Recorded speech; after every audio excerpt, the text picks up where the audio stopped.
अगर किसी बड़े सियासतदान ने अपनी पावर का मिसयूज करते हुए सैकड़ों हजारों कनाल सरकारी जमीन कब्जा की,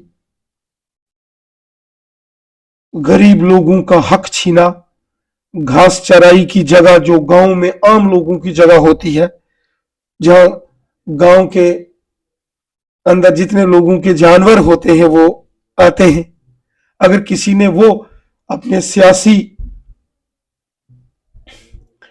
इन्फ्लुएंस करके वो जगह कब्जा की अपनी पावर का गलत इस्तेमाल करके, तो वो जगहें खाली होनी चाहिए। बशीर बद्र ने कहा था कि लोग टूट जाते हैं एक घर बनाने में, तुम तरस नहीं खाते बस्तियां जलाने में। जम्मू और कश्मीर में गांव, देहात और शहर, छोटे बच्चों से लेके बुजुर्गों तक, औरतों से लेके मर्दों तक सड़कों पर हैं। वजह यह है कि एंटी इंक्रोचमेंट ड्राइव जो है वो जम्मू और कश्मीर एलजी इंतजामिया की जानिब से शुरू कर दी गई है।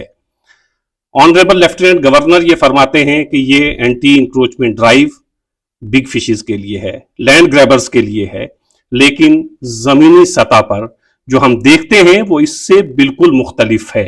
बड़े लोगों पर भी हाथ जरूर डाला गया है, लेकिन पीले पंजे का रुख आम आदमी की तरफ भी अब चलता हुआ दिखाई दे रहा है। बठिंडी, सुंजवा, सुरनकोट, मेंढर, राजौरी, ये तमाम इलाके कश्मीर सड़कों पर हैं। भारतीय जनता पार्टी के प्रेसिडेंट रविंदर रैना जी इस वक्त मेरे साथ हैं। 50 वो भी सड़कों पर हैं। वो पहले भी सड़कों पर रहते थे, लेकिन इस बार चूंकि इनकी अपनी सरकार की जानिब से ये हुक्मनामा जारी हुआ है, देखते हैं क्या कहना है। अब रविंदर रैना जी इस वक्त साथ हैं। सर, पहली बात तो ये कोई सरकारी हुक्मनामा नहीं है। एक बात, ये हमारी ऑनरेबल हाई कोर्ट जो अदालत है उसका एक फैसला है। पहले सिंगल बेंच ने फैसला किया, फिर डबल बेंच में फैसला हुआ, फिर लोग सुप्रीम कोर्ट चले गए और सुप्रीम कोर्ट ने भी कहा कि कानून जो है वो सबसे बड़ा है, और सुप्रीम कोर्ट ने कहा कि कानून लागू ग्राउंड पर होना चाहिए। ठीक है। अब चूंकि हमारा ये मामला है कि रियासत जम्मू कश्मीर के अंदर अगर जैसे कोई बड़े बड़े सियासतदान है, कोई चीफ मिनिस्टर रहा, कोई मिनिस्टर रहा, कोई बड़ा सरकारी बाबू, कोई डीसी रहा, डिबकॉम रहा, या कमिश्नर सेक्रेटरी लेवल के कुछ बड़े ऑफिसर्स रहे, या पुलिस के जो बड़े बड़े अधिकारी हैं, उन्होंने अगर, और या फिर सियासतदानों ने अपनी पावर का मिसयूज करके सरकारी लैंड्स को कब्जा किया, अगर कहीं इस प्रकार के नोटिस सरकार की जानकारी में है, इस प्रकार के मामले, तो वहां सरकार और अदालतों को आदेश देकर वो चीजें खाली कराना चाहिए। इसमें कोई दो राय नहीं है और इससे हम सब सहमत हैं। ठीक सर। अगर किसी बड़े सियासतदान ने अपनी पावर का मिसयूज करते हुए सैकड़ों हजारों कनाल सरकारी जमीन कब्जा की, गरीब लोगों का हक छीना, घास चराई की जगह जो गांव में आम लोगों की जगह होती है, जहां गांव के अंदर जितने लोगों के जानवर होते हैं वो आते हैं, अगर किसी ने वो अपने सियासी इन्फ्लुएंस करके वो जगह कब्जा की अपनी पावर का गलत इस्तेमाल करके, तो वो जगहें खाली होनी चाहिए। लेकिन सर, खाली वो जगह खाली नहीं हो रही हैं। मेरी बात सुनिए, बड़े बड़े होटल्स का जिक्र हो रहा है, बड़े बड़े मॉल्स का और इस प्रकार की एस्टैब्लिशमेंट्स जो सरकारी जमीनों पर बनी है उनका जिक्र हो रहा है। यकीनन अगर इसके खिलाफ कोई सरकार या एलजी इंतजामिया कार्रवाई करती है तो किसी को कोई ऑब्जेक्शन नहीं है, लेकिन जो गरीब, मजदूर, किसान है, गरीब आवाम है या जो मिडिल क्लास फैमिलीज भी हैं, जिनके पास 2 कनाल 4 कनाल 5 कनाल भी अगर जगह है और वहां से वो खेती बाड़ी करके कुछ मेहनत के दम पर कुछ अनाज फसल उगाकर अपना अगर गुजर बसर करता है तो उसको नहीं छेड़ा जाना चाहिए। इसमें हमारी स्पष्ट राय है कि ऑनरेबल हाई कोर्ट और ऑनरेबल सुप्रीम कोर्ट ने जो ऑर्डर्स दिए हैं, ठीक है, हम अपनी अदालतों का एहतराम करते हैं, लेकिन अदालतों में हमारे कोर्ट्स ने, हमारे ऑनरेबल जजेस ने तो आम गरीब मजदूरों को हक और इंसाफ किसने देना है? आखिरी रास्ता बचता है इंसान का कोर्ट में जाने का। जब कभी ब्यूरोक्रेसी में या सरकार से किसी को लगता है कि हमें हक नहीं मिलता, तो अपने हक और इंसाफ की जद्दोजहद की लड़ाई लेके आम इंसान पूरी उम्मीद के साथ कहां जाता है? कोर्ट में, अदालत में, ऑनरेबल जजेस के पास, कि यहां इंसाफ होगा। और हमारे हिंदुस्तान में जो हमारी अदालतें, उन पर कोई सरकार का या किसी बड़े रसूखदार आदमी का कोई दबदबा नहीं है, वो इंडिपेंडेंट ऑटोनोमस है और हमें अपनी जुडिशरी पर फख्र है। लेकिन मुझे लगता है इस सारा फैसला एक बार हमें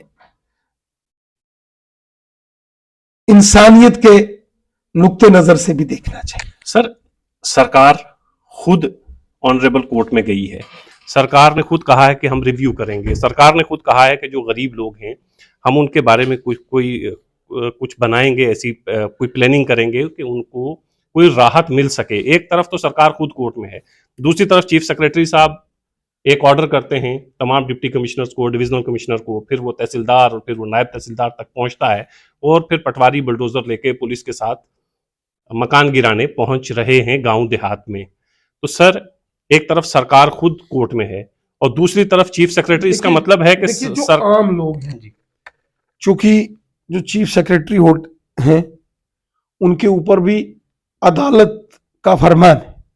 हालांकि अदालत का फरमान, अदालत ने यह तो नहीं कहा कि गरीब लोगों को मकान उजाड़ो, देखो बिल्कुल नहीं कहा, और ना ही गरीब का मकान उजड़ना चाहिए।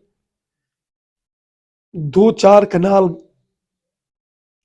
अगर किसी के पास गांव में जमीन है, कोई गरीब मजदूर मेहनत करके वहां से अनाज फसल तैयार करता है, अपना घर का गुजर बसर करता है, तो कौन सा तूफान आ जाएगा, कौन सा इधर आसमान फट जाएगा। इसलिए मैंने एलजी साहब से भी गुजारिश की है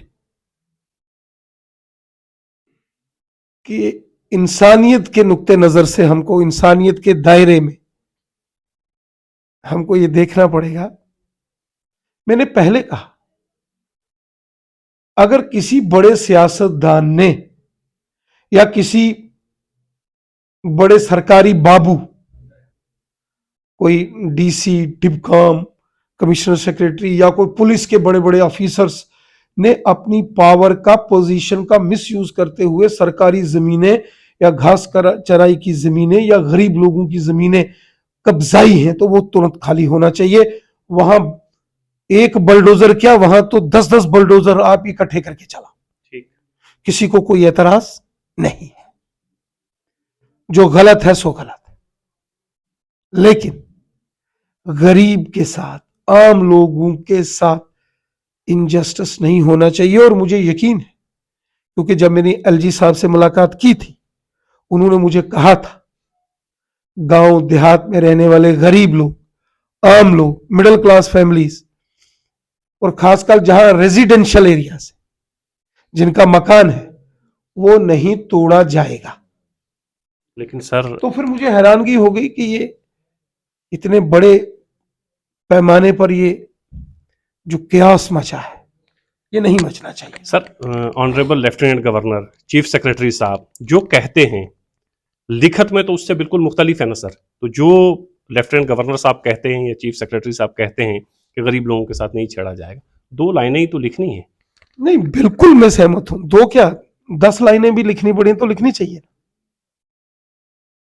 आपने कहा आवाम सड़कों पर है, मैं खुद सड़कों पर हूं जरा। तो ये आपकी बात नहीं सुन रहे हैं, इसका मतलब है कि 50+ का जो आपका नारा है उसमें ये आपको दिक्कत करेगा कल। देखो, अगर कोई अदालत का फैसला है तो अदालत के फैसले का और मेरा 50+ का क्या लेना देना जनाब? नहीं, ये तो चीफ सेक्रेटरी तो आप ही के हैं, ऑनरेबल लेफ्टिनेंट गवर्नर आप ही के हैं सर। क्या बात कर ऐसा क्यों होता है फिर कि जब लेफ्टिनेंट गवर्नर कोई अच्छा फैसला करते हैं या कोई चीफ सेक्रेटरी की जानिब से अच्छा ऑर्डर आता है, आप कहते हैं कि ये भारतीय जनता पार्टी ने करवाया है, सपोज करो जो नहीं होता है वो आप उन पे डाल देते हैं सर। सपोज करो भारतीय जनता पार्टी किसी मुद्दे को लेकर एलजी साहब के पास गई कि जनाब ये मसला गरीब लोगों के हक में ये फैसला है, ये करो। तो अगर वो हमारे कहने से फैसला करते हैं तो हम कहते हैं ना ये हमने कोशिश की तो आवाम की बेहतरी के लिए ये फैसला हो गया। तो जब हम किसी, जैसे हम कहते हैं कि ये जमीनों वाला ये मार धाड़, ये धर पकड़, ये अफरा तफरी, ये ठीक नहीं है। हम इस पक्ष में कोई भी नहीं है कि कोई गरीब मजदूर किसान किसी को कोई तकलीफ पहुंचे, कोई इसमें किसी को खुशी नहीं है। और हम बार बार उनके पास जा रहे हैं, भाई ये नहीं होना चाहिए। तो अगर तो यहीं रुक जाता है जिसकी हम कोशिश कर रहे हैं, तो आवाम के लिए, हम सब के लिए अच्छा है। जम्मू कश्मीर के लोगों ने बड़ी तकलीफें सही हैं पिछले 70 सालों में। दहशतगर्दी की मार, हड़तालें, जुल्म सितम, तशद्दुद, बड़ा जुल्म देखा है जम्मू कश्मीर के लोगों ने। अब एक वक्त आया है जब अमन, शांति, प्यार, मोहब्बत से लोग रह रहे हैं। ऐसे में इस प्रकार के जो फरमान, जो अदालती फरमान है, वो जो ब्यूरोक्रेसी के फरमान भी हैं उसको भी ऐड कर मैं मानता हूं ये ठीक नहीं। मैं ईमानदारी से कहता हूं। और पहली मर्तबा आप देख रहे हैं, जम्मू हो, कश्मीर हो, हालांकि अभी तक तो जो बड़े बड़े सियासी लोग हैं उन पर गाज गिरी है। अभी तक कोई गरीब का मामला अभी नोटिस में आया नहीं है। हालांकि ये भी एलजी साहब की तरफ से कहा गया है कि यहां लोग रह रहे हैं, रिहायशी मकानों को भी नहीं छेड़ा जाएगा। लेकिन उसके बाद लोगों में एक डर का माहौल बना है। मुझे लगता है कि लोगों के दिल से ये डर निकालने की जरूरत है बहुत जल्दी। कैसे निकलेगा सर? इसके लिए एलजी साहब को और हमारे जो एडवोकेट जनरल हैं उनको एक बार अदालत में जाना पड़ेगा। अदालत से गुजारिश करनी पड़ेगी, कोई नई पॉलिसी को तश्कील देना पड़ेगा। लोगों के दिलों में डर और खौफ बैठा हुआ है। गांव से शहरों की तरफ जिन लोगों ने हिजरत की वो बहुत खुशी से नहीं आए थे। 90 की दहाई में जब मिलिटेंसी जम्मू और कश्मीर में उरूज पर थी, लोग गांव से शहरों की तरफ आए। किसी को 2 मरले और किसी को 5 मरले और 10 मरले ज़मीन मिली, वो भी उन्होंने ख़रीदी। और उसके बाद उन्होंने 30 साल की मेहनत के बाद अपना एक आशियाना बनाया। और अब लोगों को डर और खौफ ये है कि उस आशियाने पे पीला पंजा चलने वाला है। भारतीय जनता पार्टी के यूटी के अध्यक्ष रविंदर रैना जी इस वक्त ये कह रहे हैं कि ये उन लोगों के साथ हैं जो सड़कों पर हैं, और लेफ्टिनेंट गवर्नर साहब और एडवोकेट जनरल साहब को अदालत का रुख करना चाहिए। मुमकिन है वहां से कुछ राहत मिले, आम लोग जो है वो राहत की सांस ले सकें। बाकी रहे लैंड ग्रैबर्स जिन्होंने जमीनों पे कब्जे किए हुए हैं, सियासी लोग हों या ब्यूरोक्रेसी से ताल्लुक रखने वाले लोग हों, उनके साथ ना तो जम्मू और कश्मीर के आम लोग खड़े हैं और ना ही भारतीय जनता पार्टी।